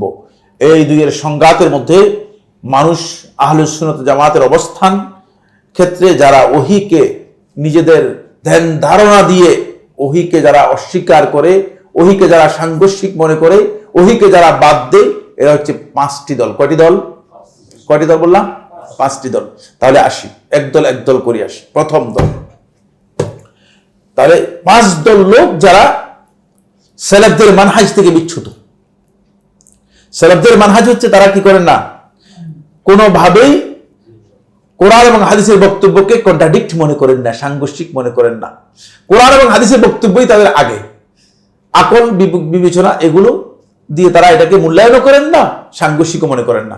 কিন্তু 5 দল লোক যারা সালাফদের মানহাজ থেকে বিচ্যুত, এই 5 দল লোকের পরিচয়। প্রথম তাইফাতুন, প্রথম দল হচ্ছে আরাদাতহু বিউকুলিহিম ফিল খাবারিয়াত, যারা নিজেদের আকল দিয়ে খবরের বিষয়গুলোকে, যেগুলো রাসূল সাল্লাল্লাহু আলাইহি ওয়াসাল্লাম খবর দিয়েছেন, এগুলোকে অস্বীকার করেছে, নিজেদের আকল দিয়ে অস্বীকার করেছে। রাসূলুল্লাহ সাল্লাল্লাহু আলাইহি ওয়াসাল্লাম কবরের মধ্যে আযাব হবে বলেছেন কি বলেন নাই? এখন তারা আকল দিয়ে বলছে, ভাই চোখের সামনে লোকটাকে দাফন করে আসলো, আমরা দেখলাম, এরপরে 3 দিন 4 দিন পরে গেলাম দেখলাম, এরপর 6 দিন পরে গেলাম দেখলাম, এরপরে 1 মাস পরে গেলাম, 1 বছর পরেও গেলাম, তারপরে 2-3 বছর পরে দেখি যে খুলে দেখি যে একেবারে মাটি চাটি হয়ে মিশে গেছে। আযাবটা হলো কখন? আযাবটা হলো? তাদের যুক্তি দেখছেন? তারা বলতেছে কখন আযাবটা হলো? চোখের সামনে দেখলাম যে, সেখানে বসে থাকেও দেখছি যে কই আযাব তো হইতে দেখি না। তা আপনি বলতেছেন আযাব হবে, কবর আযাব? রাসূলুল্লাহ সাল্লাল্লাহু আলাইহি ওয়াসাল্লাম যা খবর দিয়েছেন খবরিয়াতের ব্যাপারে, আল্লাহ রাসূল সাল্লাল্লাহু আলাইহি ওয়াসাল্লামের বক্তব্যগুলোকে তারা আকল দিয়ে অস্বীকার করেছে, এগুলোকে বলেছে এগুলো না আকলের সাথে সাংঘর্ষিক, সুতরাং এখানে আকলকে অগ্রাধিকার দেব। বাংলাদেশে এখন এটার খুব প্রভাব। কিছু সংখ্যক লোক কোরআনের কথা বলে, কোরআন স্টাডির কথা বলে, তারা বলতেছে যে আকল দিয়ে কোরআন এবং হাদিসকে ওজন করা হবে। নাউযুবিল্লাহি মিন যালিক। আকল দিয়ে যেটা গ্রহণযোগ্য হবে সেটা গ্রহণযোগ্য, আর আকল দিয়ে যেটা গ্রহণযোগ্য হবে না সেটা বাতিল। আকল দিয়ে আপনি জান্নাতকে স্বীকার করতে পারবেন না? কারণ হাদিসের মধ্যে এসেছে যে সর্বশেষ, খুব ভালো করে খেয়াল করবেন, সর্বশেষ যে ব্যক্তি জাহান্নাম থেকে এসে জান্নাতে প্রবেশ করবে তাকে এই যে পৃথিবী দেখা যাচ্ছে, এই পৃথিবী এর 10 গুণ পরিমাণ, এই 10 গুণ সমান হচ্ছে মঙ্গল গ্রহ, মানে মঙ্গল গ্রহের পরিমাণ, এই 10 গুণের সমান কি মঙ্গল গ্রহ, মঙ্গল গ্রহ পরিমাণ এতটুকু তাকে কি দেওয়া হবে, তাকে জান্নাত দেওয়া হবে। তো এবার আপনি আকল দিয়ে এটা মিলাই দেন, যদি মিলাতে পারেন। মিলাতে, এগুলো আকলের বিষয় নয়, এগুলো আকল দিয়ে মিলাতে পারবে। বরং বেআকল অনেকে আসছে, ভাই ওরে এত বড় জান্নাত দিবে কি জন্য, আমি কি করব? তার প্রশ্ন হচ্ছে যে এত বড় জান্নাত আমি করবো কি, আমার কি কাজ? মানে জাহালাতের একটা পর্যায়ে আছে, মানে আকল দিয়ে সে মানে এটাকে অস্বীকার করার জন্য, এটাকে বাদ দেওয়ার জন্য আকল দিয়ে সে এমন এক প্রশ্ন উত্থাপন করতেছে যে প্রশ্ন দিয়ে মানে নিজের বেওকুফি আরো প্রমাণিত হচ্ছে, আরো বেওকুফি প্রমাণিত হচ্ছে। কারণ এই বেওকুফ গাধা কিছুদিন আগে মায়ের পেটের মধ্যে ছিল, ঠিক না? মায়ের পেটে চেয়ে পৃথিবীর মানে আপনি ইয়ে করেন তো, পৃথিবীর কত কত রেশিওটা দেখান তো, কত রেশিওতে বড়। তুই জাহেল যে বুঝতো কি, তারপর তো পৃথিবীর মধ্যে তুমি মিয়া হন্যে হয়ে পাগলের মতো ঘুরতেছো, আরো চাই আরো চাই আরো চাই, ঠিক না? চাচ্ছে না? যে পৃথিবীর সবচেয়ে বড় ধনী তার কাছে গিয়ে জিজ্ঞেস করেন, বলে ভাই আপনার চাওয়া কি শেষ হয়ে গেছে কিনা, বলে কিনা দেখেন না।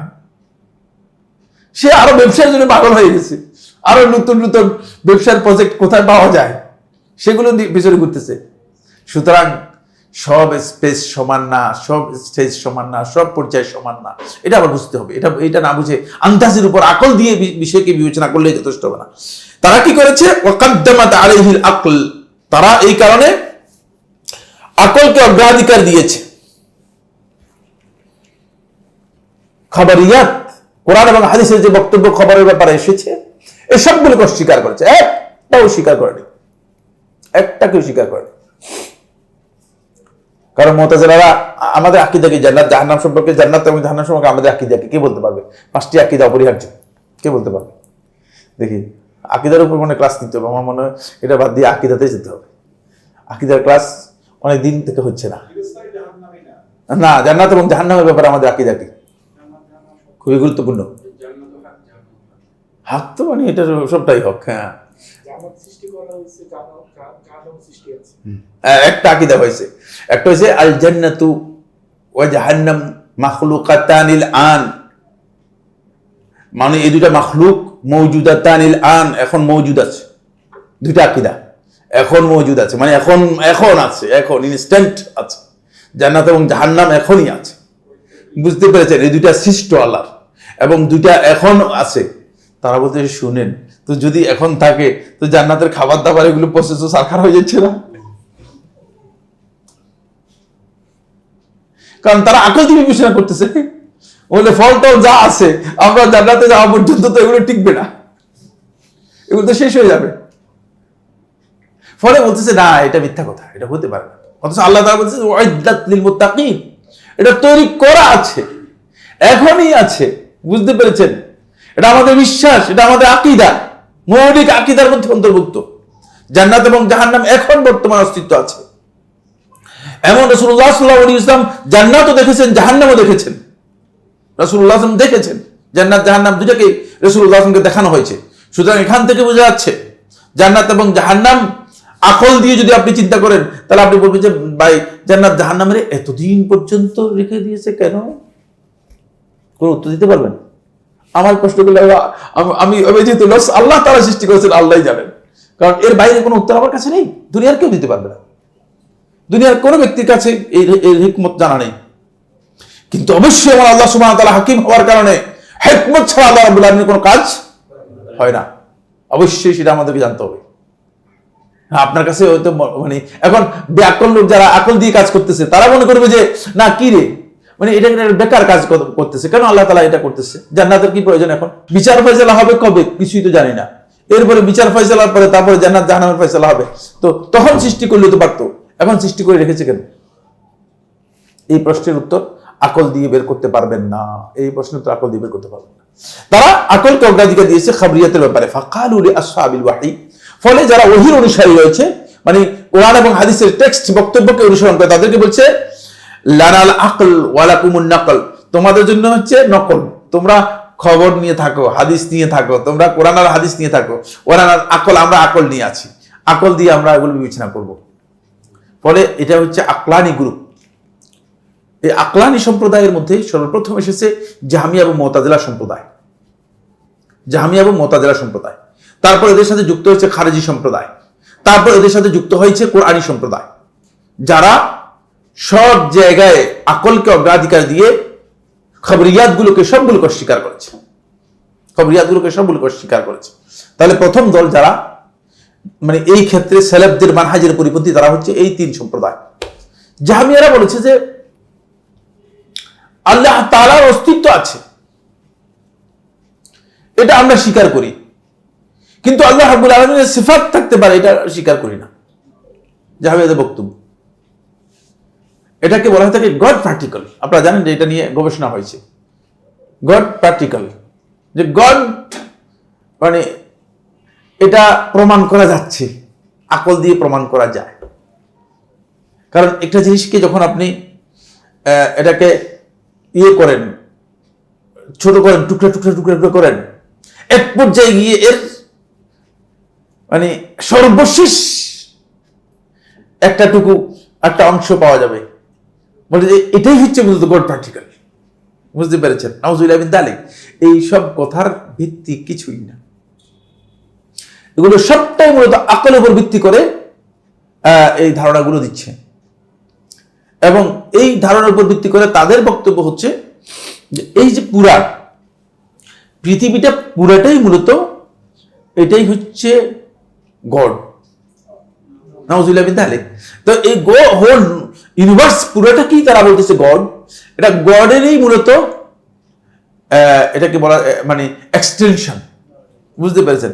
তো এটাকে যদি আপনি এক পর্যায়ে গিয়ে এই পাওয়ারটা ওই পারমাণবিক পাওয়ারের মতো, যে মূল পাওয়ারটা হচ্ছে পারমাণবিক পাওয়ার, যেটা একেবারেই পার্টিকেলের শেষ অংশ, এটা হচ্ছে আল্লাহ। নাউযুবিল্লাহি মিন যালিক, মাআযাল্লাহ। এই সমস্ত বক্তব্যগুলো মানে যারা দিচ্ছে তারা মূলত আল্লাহ সম্পর্কে তাদের প্রকৃত ধারণাই নেই। কারণ মাখলুকাতের থেকে আল্লাহ সুবহানাহু ওয়া তাআলা সম্পূর্ণ আলাদা। আমাদের আকীদা হচ্ছে আল্লাহ রাব্বুল আলামিন মাখলুকাত থেকে সম্পূর্ণ আলাদা। মাখলুকাতকে আল্লাহ রাব্বুল আলামিনের সাথে তুলনা করার, সাদৃশ্য করার কোনো বিধান নেই, কারণ আল্লাহ তাআলা মাখলুকাতের কোনো কিছুর সাথে আল্লাহর কোনো সাদৃশ্য নেই। দুই নম্বর দল, প্রথম দল আলোচনা করলাম। দ্বিতীয় দল হচ্ছে তাইফাতুন আরাদাতহু বিআরাইহিম ওয়া কিয়াসাতিহিম, তারা নিজেদের মন গড়া বক্তব্য এবং কিয়াস দিয়ে কি করেছে, তারা এটার মানে বিরোধিতা করেছে, এটার বিপক্ষে গিয়েছে, নিজেদের মন গড়া বক্তব্য দিয়ে এর বিপক্ষে গিয়েছে, কিয়াস দিয়ে বিপক্ষে গিয়েছে। কিয়াসের উপর নির্ভর করে বলতেছে যে নিজেদের মন গড়া বক্তব্য দিয়ে এটার বিপক্ষে গিয়েছে। বলছে যে কোরআন হাদিসের এগুলো শুনুন, এগুলো সব রায় দিয়ে বা হাদিস দিয়ে বোঝা যায় না। হয়তো একটা প্রেক্ষাপটে রাসূল সাল্লাল্লাহু আলাইহি ওয়াসাল্লাম বলছেন আর কি। কারণ একদল লোক আসলো, এসে মদিনায় তারা অসুস্থ হয়ে পড়লো। অসুস্থ হয়ে পড়া পরে আল্লাহ রাসূল সাল্লাল্লাহু আলাইহি ওয়াসাল্লামের কাছে আসলো, যে রাসূলুল্লাহ আমাদের সবারই সমস্যা, পেটের সমস্যা। তখন রাসূলুল্লাহ বলছে এই যে সদকার যে উট আছে না, এই উটের পেশাব আর উটের দুধ খেতে বলে এদেরকে। আপনি বলুন ভাই, পেশাব খেতে বলতেছেন? দেখেন খুবই রাসূল সাল্লাল্লাহু আলাইহি ওয়াসাল্লাম এদেরকে, তারপরে তারা মানে সরকার মানে পেশাব, উটের পেশাব আর দুধ খেয়ে তারা সুস্থ হয়ে গেছে। উটের পেশাব খেয়ে তারা সুস্থ হয়ে গেছে। এখন আপনি আপনার আন্দাজ দিয়ে, কিয়াস দিয়ে আপনি যদি বলেন যে ভাই এটাকে কি কথা বললেন, মানুষ এত সুন্দর মানুষ, এদেরকে আপনি বলতেছেন উটের পেশাব খাওয়ার জন্য, কেমন কথা হলো? আল্লাহ রাসূল সাল্লাল্লাহু আলাইহি ওয়াসাল্লাম যেটা ওহীর মাধ্যমে জানিয়েছেন সেটা আমি জানি না, আমার কাছে সেটা তথ্য নেই। রাসূলুল্লাহ সাল্লাল্লাহু আলাইহি ওয়াসাল্লাম এটাই বলেছেন, সেটাই আমাদেরকে বুঝতে হবে। এটাকে আপনি আকল দিয়ে, আপনার মানে মন গড়া বক্তব্য দিয়ে, আপনার ধারণা দিয়ে আপনার কিয়াস দিয়ে এটাকে আন্দাজ করে চলবে না। কিয়াস দিয়ে আপনি কথা বলতে পারেন না যে এগুলো তো মলমূত্র তো নাপাক। মানুষের পেশাবের উপর কিয়াস করে বলছে ভাই গরু ছাগলের পেশাব মানে এটা তো মানুষের পেশাবের মতোই, বরং গরু ছাগল তো আরো মানুষের চেয়ে নিকৃষ্ট, মানুষ তো একটু উৎকৃষ্ট চাইছে, ঠিক না? সুতরাং মানুষের পেশাব যদি খেতে নিষেধ করেন আর গরু ছাগলের পেশাব খেতে বলতেছেন কি জন্য? আপনি কেন উটের পেশাব খেতে বলতেছেন? না, এটা এই বক্তব্য সঠিক নয়। ফাকারুল আহলি হাদিস, ফলে তারা আসহাবুল হাদিস যারা ছিল, আহলি হাদিস যারা ছিল, তাদেরকে বলছে লাকুমুল হাদিস, তোমরা হাদিস নাও, ওয়ালানা রাই ওয়াল কিয়াস, আমরা নিজেরা কিয়াস আর রায় নিয়ে চলবো। হাদিসকে কি করে নাই? গ্রহণ করে নাই, হাদিসকে গ্রহণ করে নাই। অনেক জায়গাতে হাদিসকে বাদ দিয়েছে। রাসূলুল্লাহ সাল্লাল্লাহু আলাইহি ওয়াসাল্লামের হাদিসকে অনেক জায়গাতে কি করেছে? প্রত্যাখ্যান করেছে, বলছে না কিয়াস দিয়ে হাদিসগুলো আসলে না, গ্রহণযোগ্য হয় না। তিন নম্বর দল হচ্ছে যারা শরীয়তের বিধিবিধানকে, কোরআন হাদিসের বক্তব্যকে যারা প্রত্যাখ্যান করেছে এবং সাংঘর্ষিক মনে করেছে বিহাকাইহিম ওয়া আজওয়াকিহিম, নিজেদের রুচি অভিরুচি দিয়ে, এবং বলে যে এটার প্রকৃত তথ্য তোমরা জানতে পারো না, আমাদের কাছে প্রকৃত তথ্য আছে। নিজেদের মানে এটার হাকায়েক তৈরি করেছে, বলছে যে তোমরা শুধু শরীয়তটা দেখতেছো, নিগুড় ভিতরে কি রহস্য আছে সেটা দেখো না। তোমাদের জন্য হচ্ছে শরীয়ত, তোমরা হচ্ছে আসহাবুল শরিয়া আর আমরা হচ্ছে আসহাবুল হাকিকা, হাকিকতওয়ালা। আমরা হাকিকত নিয়ে চলি আর তোমরা শরীয়ত নিয়ে চলো। ফলে তারা অস্বীকার করেছে নিজেদের রুচি অভিরুচি দিয়ে, শরীয়তের বিধান সবগুলো অস্বীকার করেছে। এমনকি সালাতকেও তারা অস্বীকার করেছে, বলছে সালাত তো তোমাকে আসলে কিছু মানে কয়েকদিনের জন্য একটা প্রশিক্ষণ দেওয়া হচ্ছে, যখন তুমি এই প্রশিক্ষণ কমপ্লিট করবা তখন তোমার সালাত আর দরকার হবে না। কারণ স্বাভাবিক নিয়ম অনুযায়ী যদি প্রশিক্ষণ কেউ দেয়, তো প্রশিক্ষণ তো তার একটা লিমিট থাকে, একটা সময় থাকে, পর্দা টাইম বিং, অল্প কিছু সময়ের জন্য। যখন এই সময়ের মধ্যে প্রশিক্ষণ শেষ হয়ে যাবে তখন শেষ, কাজ শেষ। প্রশিক্ষণ দিয়ে তোমাকে আল্লাহ তাআলার সাথে মিলিয়ে দিতে পারলেই হলো। তো আল্লাহর সাথে যখন মিলে যাবে, হাকিকতে যখন পৌঁছে যাবে, তখন আর এই সমস্ত শরীয়তের কোনো দরকার নেই, এই শরীয়ত বাতিল। ফলে এই দল লোক সুফিবাদী, এই সুফিরা, বাতিনি সম্প্রদায়, ইসমাইলি সম্প্রদায়, জাফরিয়া সম্প্রদায় এবং সুফিরা, ওরা তো সুফিয়া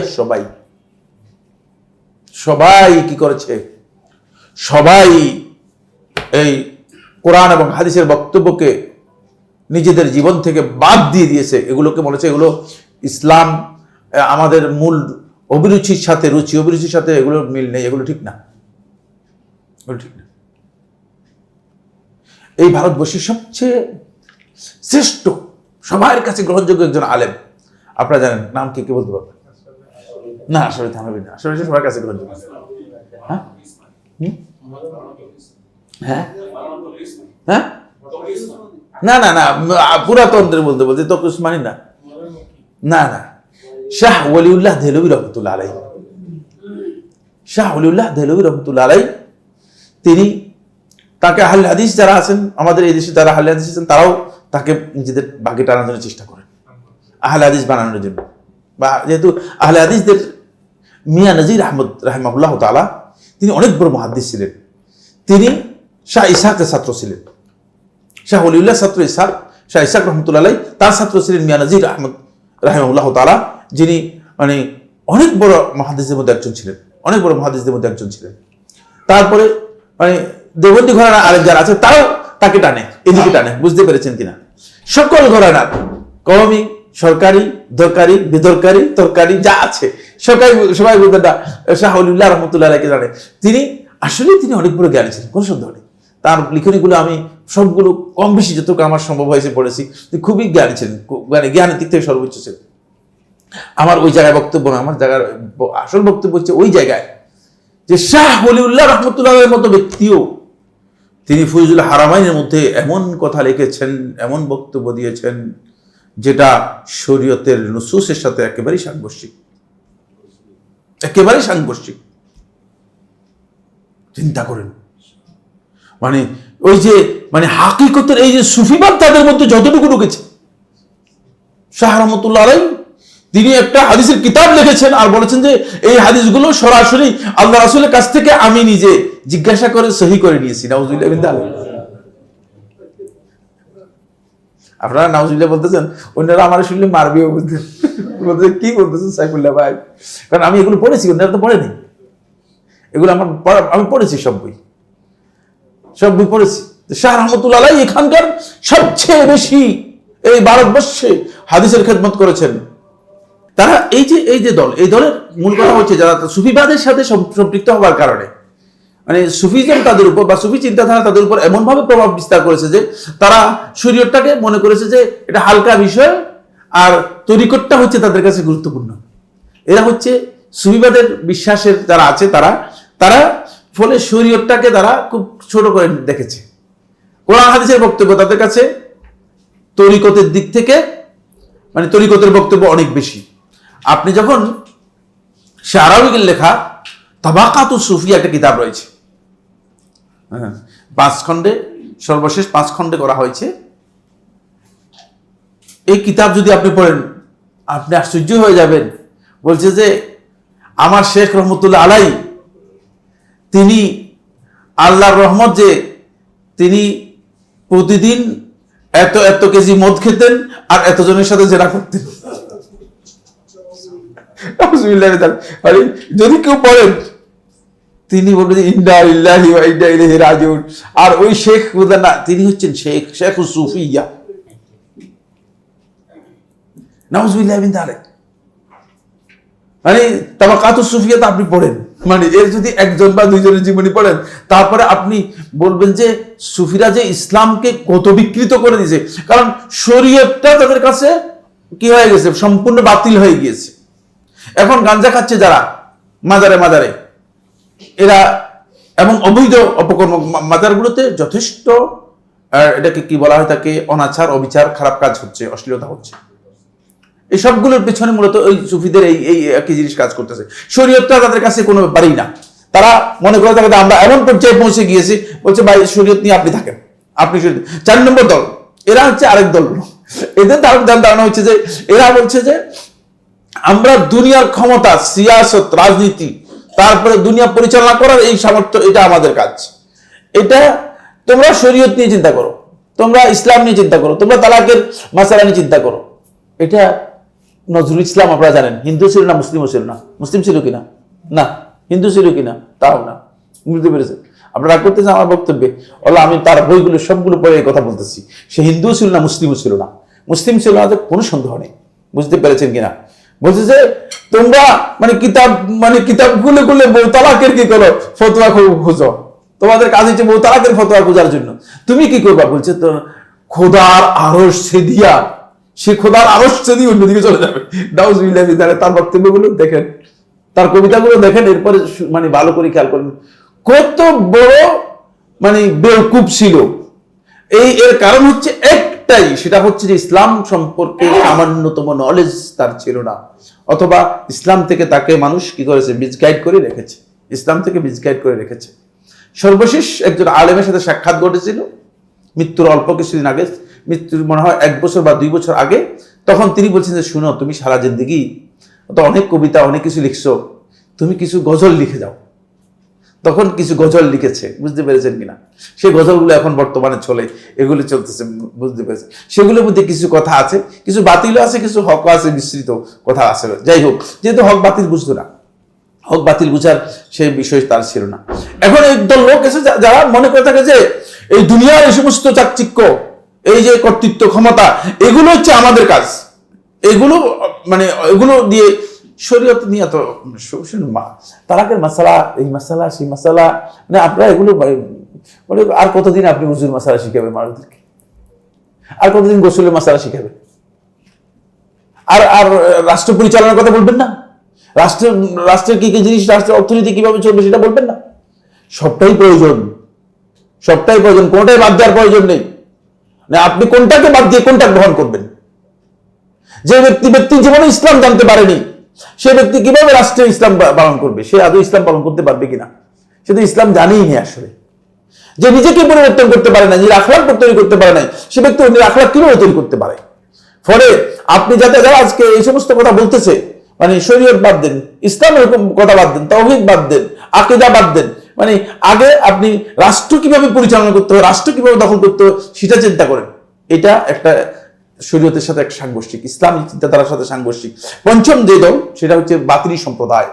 বাতিনিরা তাউইলুল বাতিল, কোরআন হাদিসের সমস্ত বাতিনি ব্যাখ্যা করে দিয়েছে, ফলে তারা দিনটাকে একেবারে চেঞ্জ করে দিয়েছে। এবং বাতিনিদের বক্তব্য হচ্ছে আপনারা জাহের নিয়ে আসেন, থাকেন, আমাদের সাথে কথা বলেন না। আমরা যে সালাত আদায় করে থাকি এটা এই সালাত না। আমাদের বন্ধু বললো যে একজনের সালাত আদায় করছে, সালাতের ডিজাইন অন্যরকম, মানে সালাতের মধ্যে সাইজটা স্ট্রিক নেই। তো বলতে ভাই নামাজের পরে বললো যে ভাই আপনি কি করলেন, এটা কি সালাত আদায় করলেন? আপনি কি জানেন আমি কি সালাত আদায় করবেন? না, তা তো জানি না। আমি তো আপনার এই সমস্ত জাহেরি সালাত আদায় করি, আমি তো বাতিনি সালাত আদায় করি। বাতিনি সালাত আদায় করে এগুলো আছে এই দেশে, বুঝতে পেরেছেন?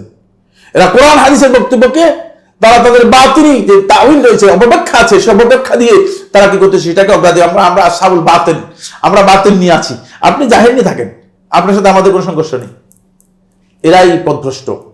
এই যে পাঁচটি ফেরকার কথা আমরা আলোচনা করলাম, এরা বাতিল। এক নম্বর দলিল কিসের ভিত্তিতে, কে বলতে পারবে কি কারণে বাতিল? কোরআন এবং হাদিসের বক্তব্য সবটাই এক, আর এদের এই পাঁচটা ফেরকার বক্তব্য সম্পূর্ণ আলাদা। দেখছেন বিভিন্নতা রয়েছে। যদি দিন হতো, যদি ইসলামের বিষয় হতো, তাহলে এর মধ্যে বিভিন্নতার কোনো প্রশ্নই আসতো। আর কোরআন হাদিসের বক্তব্য হচ্ছে একটাই। এই জন্য তাদের প্রবৃত্তিকে আল্লাহ তাআলা কোরআনের মধ্যে যখন উল্লেখ করেছেন তখন বলেছেন ওয়ালা তাত্তাবি আহওয়াআহুম, আপনি তাদের এই প্রবৃত্তির মন গড়া এই কথাগুলো কিচ্ছু শুনবেন না, এগুলো অনুসরণ করার কোনো সুযোগ নেই। এই বাতিল হওয়ার জন্য প্রথম দলিল দেখবেন, বাতিল কোন অবস্থাতে এক ধরনের বক্তব্য দিবে না। বাতিলের বক্তব্যের মধ্যে এক ধরনের বক্তব্য আপনি পাবেন না, বাতিলের বক্তব্যের মধ্যে এক ধরনের কথা আপনি পাবেন। এটা প্রথম, এটা বাতিল হওয়ার জন্য। দ্বিতীয় নম্বর দলিল যেটা, সেটা হচ্ছে এই বাতিল কখনো ওহির উপর নির্ভর করে বক্তব্য দেয় না। সবসময় দেখবেন যে বাতিলের বক্তব্য হয়ে থাকে ওই হামাল ইবনে বিয়ানির বক্তব্যের মতো। এই জন্য রাসূলুল্লাহ সাল্লাল্লাহু আলাইহি ওয়াসাল্লাম কিয়ামত পর্যন্ত উম্মতের জন্য উদাহরণ রাসূলুল্লাহ সাল্লাল্লাহু আলাইহি ওয়াসাল্লাম রেখে গেছেন এবং সাহাবায়ে কেরাম বর্ণনা করেছেন। বুঝতে পেরেছেন না? কারণ বাতিলের বক্তব্য সবসময় হয় চটকদার, মানে সেটা আকর্ষণ তৈরি করে। ফলে সেই জায়গায় গিয়ে যখন বাতিলের বক্তব্য দেখবেন, আপনার কাছে মনে কথা তো যুক্তিসঙ্গতই, তো আপনার কাছে মনে হবে না আসলে তো এর কথার মধ্যে যুক্তি আসছে। আর আপনি বলতেছেন ভাই আপনার কথার মধ্যে তেমন যুক্তি দেখি না কোরআন হাদিসের মধ্যে। কারণ আপনার কাছে যুক্তি এই জন্য মনে হবে না যেহেতু কোরআন হাদিসের বিষয়গুলো আপনার বিবেকের যুক্তি দিয়ে আসে নাই, সেগুলো আল্লাহ রাব্বুল আলামিনের হিকমত থেকে এসেছে। বুঝতে পেরেছেন কিনা? দুইয়ের মধ্যে পার্থক্য রয়েছে। এই জন্য আপনি দেখবেন যে বাতিলের বক্তব্যের মধ্যে মানুষের প্রবৃত্তির যেই দিকগুলো আছে সেগুলোর আপনি মনোরঞ্জন পাবেন, আপনি যুক্তির সেখানে খোরাক পাবেন। কিন্তু কোরআন হাদিসের বক্তব্যের মধ্যে আপনি ওহির বক্তব্য পাবেন, সেখানে হতে পারে যে সেটা আপনার মন গড়া বক্তব্যের ধারে কাছেও নাও থাকতে পারে, আপনার মন গড়া বক্তব্যের কাছেও হতে পারে। আর একটি বিষয় গুরুত্বপূর্ণ, সেটা হচ্ছে এই কোরআন হাদিসের বিষয়গুলো আসলে আকলে পরিপন্থী নয়। এই বিষয়ের উপর শেখুল ইসলাম ইবনে তাইমিয়া রাহিমাহুল্লাহ একটি কিতাব লিখেছেন।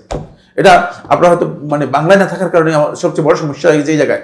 দাউদুল আকলি ওয়ান নকল, 8 খণ্ডে লেখা।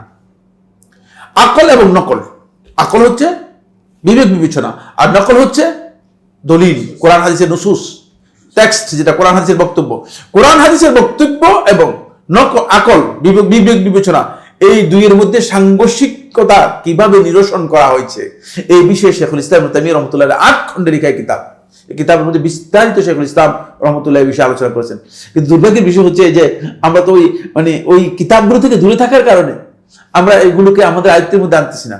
কোনো অবস্থাতেই যদি আকল কালো সেলিম হয়, আকল কালো সুস্থ হয়, কারণ পাগলের আকল দিয়ে তো দিক বিবেচনা করা যায় না। আকলটা কি হতে হবে? সুস্থ হতে হবে। যদি কোনো ব্যক্তির আকল শুদ্ধ হয়ে থাকে তাহলে কিয়ামত পর্যন্ত কোরআন হাদিসের বক্তব্য আকলের বিপরীত হবে না। এটা জেনে নেবেন, এটা হচ্ছে মূলনীতি। হয়তো আমি বুঝতে পারিনি, কিন্তু আরেকজন বুঝতে পেরেছে। সব কথা আমার বুঝতে হবে এটা বাধ্যতামূলক নয়, কারণ সবার মাথার মধ্যে জ্ঞানও সমান নয়, মেধাও সমান নয়, বুদ্ধিও সমান নয়। এগুলো আল্লাহ তাআলা বিভিন্ন রকম দিয়েছেন। সুতরাং যে বিষয় আমি বুঝতে পারি নাই, সেটা আমি বুঝতে না পারার কারণে এটা বলতে পারি না যে এই বিষয় গ্রহণযোগ্যই না, এ কথা বলার অবকাশ নেই। হাযা সুবহানাকা আল্লাহুম্মা বিহামদিকা আশহাদু আল্লা ইলাহা ইল্লা আনতা আস্তাগফিরুকা ওয়া আতুবু ইলাইক। আসসালামু আলাইকুম ওয়া রাহমাতুল্লাহি ওয়া বারাকাতুহু।